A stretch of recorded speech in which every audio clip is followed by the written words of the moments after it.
Hello साथीहरु, स्वागत छ तपाईहरुलाई फेरि पनि अर्को एउटा नयाँ भिडियोमा। साथीहरु, पोकोले आफ्नो दुईवटा स्मार्टफोन पोको M4 Pro अनि पोको X4 Pro लाई चाहिँ ग्लोबली लन्च गरिसकेको छ। यो भन्दा पहिला मैले तपाईहरुलाई पोको X4 Pro को बारेमा भिडियो बनाएको थिए। यदि साथीहरु तपाईले त्यो भिडियोलाई हेर्न चाहनुहुन्छ भने चाहिँ माथिको आई बटनमा क्लिक गरेर तपाईले त्यो भिडियो हेर्न सक्नुहुनेछ। यो चाहिँ साथीहरु हामी भिडियोमा कुरा गर्नेछौं पोको M4 Pro 4G भेरिएन्टको बारेमा। साथीहरु, अगाडि भिडियोमा हामीहरु यस फोनको डिजाइन तथा यस फोनका कन्फर्म स्पेसिफिकेसन तथा यो फोन हाम्रो नेपालमा कति प्राइसमा देख्न मिल्नेछ सम्पूर्ण बारेमा आज हामीले अगाडि भिडियोमा डिस्कस गर्नेछौं र साथमा म तपाईहरुलाई यस फोनको दुईवटा प्रब्लमको बारेमा पनि डिस्कस गर्नेछु। त्यसैले साथीहरु, भिडियोलाई एकछिन पनि स्किप नगरेर अन्त्यसम्म हेर्नु होला।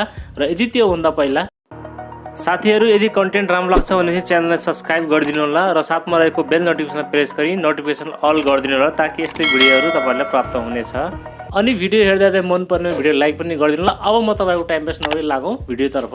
सबैभन्दा पहिला साथीहरु, हामी यस फोनको बिल्ड क्वालिटी र डिजाइनको बारेमा कुरा गर्नेछौं। बिल्ड क्वालिटीको कुरा गर्नुपर्दा साथीहरु, यस फोनमा तपाईहरुलाई प्लास्टिक ब्याक अनि प्लास्टिक फ्रेम देख्न मिल्नेछ।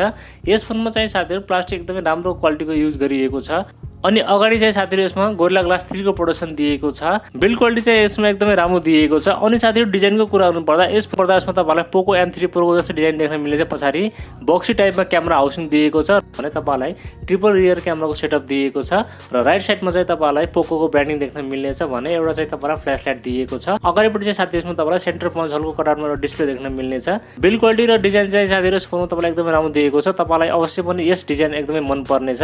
अब साथीहरु, कुरा गरौँ हामी यस फोनको डिस्प्लेको बारेमा। डिस्प्लेको कुरा गर्नुपर्दा यसमा चाहिँ तपाईहरुलाई 6.43 इन्चको एउटा FHD plus super AMOLED display दिएको छ। जुन डिस्प्ले हामीहरुलाई 90 हर्ट्ज को साथ देख्न मिल्नेछ भने यसमा चाहिँ तपाईहरुलाई 700 निट्सको पिक ब्राइटनेस पनि दिएको छ। यदि तपाईहरुले यस फोनलाई आउटडोर युज गरे पनि त्यस्तो खासै तपाईहरुलाई यसमा केही समस्या आउने छैन। यो डिस्प्ले चाहिँ साथीहरु गेमिङका लागि पनि या तपाईहरुले कुनै कन्टेन्ट यसमा वाचिङ गर्नुहुन्छ भने त्यसको लागि तपाईलाई कुनै समस्या आउने छैन।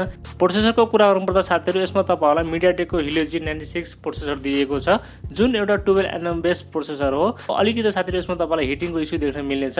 प्रोसेसरको बारेमा साथीहरु तपाईलाई अवश्य थाहा नै होला किनभने साथीहरु यो प्रोसेसर एउटा गेमिङ प्रोसेसर हो। गेमिङका लागि चाहिँ साथीहरु यसमा तपाईलाई Allrounder G57 को ग्राफिक्स दिएको छ भने यसमा तपाईलाई MC2 GPU दिएको छ। तपाईले यसमा हेभी गेमिङ गर्नुहुन्छ, धेरै बेरसम्म गेमिङ गर्नुहुन्छ भने चाहिँ यदि फोन हिट भयो भने त्यसको लागि चाहिँ यसमा तपाईहरुले लिक्विड कुलिङको सिस्टम दिएको छ जसले गर्दा तपाईको फोनलाई हिट हुनबाट बचाउँछ। र्याम टाइपको कुरा गर्नुपर्दा यसमा तपाईलाई LPDDR4X र्याम दिएको छ, UFS 2.2 को स्टोरेज टाइप दिएको छ जसले गर्दा तपाईको गेमिङ अनि परफर्मेन्स पनि एकदमै तगडा गराइदिनेछ। अब साथीहरु, हामी कुरा गरौँ यस फोनको क्यामेराको बारेमा। क्यामेराको कुरा गर्नुपर्दा चाहिँ यसमा तपाईहरुलाई पछाडिपट्टि ट्रिपल रियर क्यामेराको सेटअप देख्न मिल्नेछ। मेन क्यामेरा तपाईलाई 64 मेगापिक्सलको मेन क्यामेरा दिएको छ भने तपाईलाई 8 मेगापिक्सलको अल्ट्रा वाइड सेन्सर दिएको छ। त्यसैगरी तपाईलाई 2 मेगापिक्सलको माइक्रो सेन्सर दिएको छ। अगाडिपटि चाहिँ साथीहरु तपाईलाई 16 मेगापिक्सलको सेल्फी क्यामेरा दिएको छ। पछाडी र अगाडिको क्यामेराले चाहिँ तपाईहरुले 1080 सम्मको भिडियो रेकर्डिङ गर्न सक्नुहुन्छ, त्यो पनि 30 fps मा। साइज अनुसार चाहिँ साथीहरु यसमा तपाईलाई डिसेन्ट क्वालिटीको क्यामेरा दिएको छ यस फोनले। साथीहरु, ब्याट्रीको कुरा गर्नुपर्दा यसमा तपाईहरुलाई 5000 mAh को ब्याट्री दिएको छ भने जसलाई चार्ज गर्नको लागि 33 वाटको फास्ट चार्जर पनि दिएको छ। ब्याट्री पनि तपाईहरुलाई यसमा ठुलो ब्याट्री दिएको छ जसले तपाईलाई एक दिनको ब्याट्री ब्याकअप आराम दिनेछ। यदि तपाईले गेमिङ गरे पनि हल्का फुल्का एप्सहरु चलाए पनि एक दिनको ब्याट्री ब्याकअप यस फोनले तपाईलाई मजाले दिनेछ। साथीहरु, सेन्सरको कुरा गर्नुपर्दा यसमा तपाईलाई सबै सेन्सरहरु दिएको छ। 3.5 mm को ज्याक पनि दिएको छ, टाइप सी पोर्ट दिएको छ र तपाईलाई साइड फिंगरप्रिन्ट सेन्सर पनि दिएको छ र साथमा तपाईलाई ड्युअल स्टेरियो स्पिकर पनि दिएको छ। अनि यस फोन भित्र साथीहरु तपाईले दुईटा सिम कार्ड र एउटा मेमोरी कार्ड पनि लगाउन सक्नुहुनेछ। भेरिएन्टको कुरा गर्नुपर्दा साथीहरु यसमा तपाईलाई तीनटा भेरिएन्ट देख्न मिल्नेछ। एउटा चाहिँ तपाईलाई 6GB र्याम र 64GB, अर्को चाहिँ 6GB र्याम र 128GB र अर्को चाहिँ तपाईलाई 8GB र्याम र 128GB को भेरिएन्ट देख्न मिल्नेछ भने सफ्टवेयरको कुरा गर्नुपर्दा साथीहरु यसमा तपाईलाई Android 11 देख्न मिल्नेछ।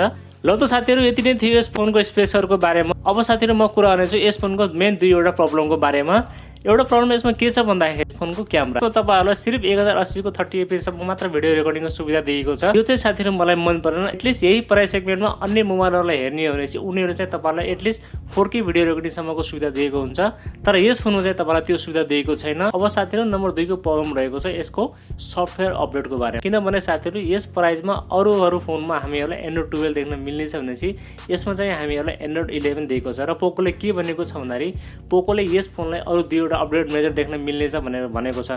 एटलिस्ट यसमा Android 12 दिएको भए हामीलाई यसमा Android 13 र Android 14 को पनि अपडेट सायद यसमा हामीले पाउन सक्थ्यौं। तर अहिले चाहिँ यसले तपाईलाई Android 11 को अपडेट दिएको छ भने चाहिँ यसमा हामीहरुलाई Android 13 मात्र देख्न मिल्ने छ साथीहरु। यो चाहिँ मलाई अलिकति चित्त बुझेन। ल त साथीहरु यही थियो यस फोनको प्रब्लमहरुको बारेमा। अरु चाहिँ मलाई त्यस्तो खासै प्रब्लम चाहिँ लागेन। यदि साथीहरु तपाईहरुले गेमिङ गर्नुहुन्छ, तपाईको मेन प्रायोरिटी गेमिङ मात्रै हो भने चाहिँ तपाईहरुले यस फोनलाई लिन सक्नुहुन्छ। यस प्राइस सेगमेन्टमा चाहिँ यो फोन एकदमै राम्रो स्पेसका साथ लन्च भएको छ। अब साथीहरु प्राइसिङको कुरा गर्नु पर्दा साथीहरु यस फोनलाई चाहिँ हाम्रो नेपालमा अराउन्ड 28,000 सम्म देख्न मिल्ने छ यसको बेस ब्रान्डलाई। अब साथीहरु तपाईलाई यस फोनको स्पेक्सहरु कस्तो लाग्यो र यस फोनका प्रब्लमहरु कस्तो लाग्यो मलाई कमेन्ट गरिदिनु होला। के तपाईहरु यस फोनको लागि प्रतीक्षा गर्नुहुन्छ भने चाहिँ मलाई त्यो पनि कमेन्ट गरिदिनु होला।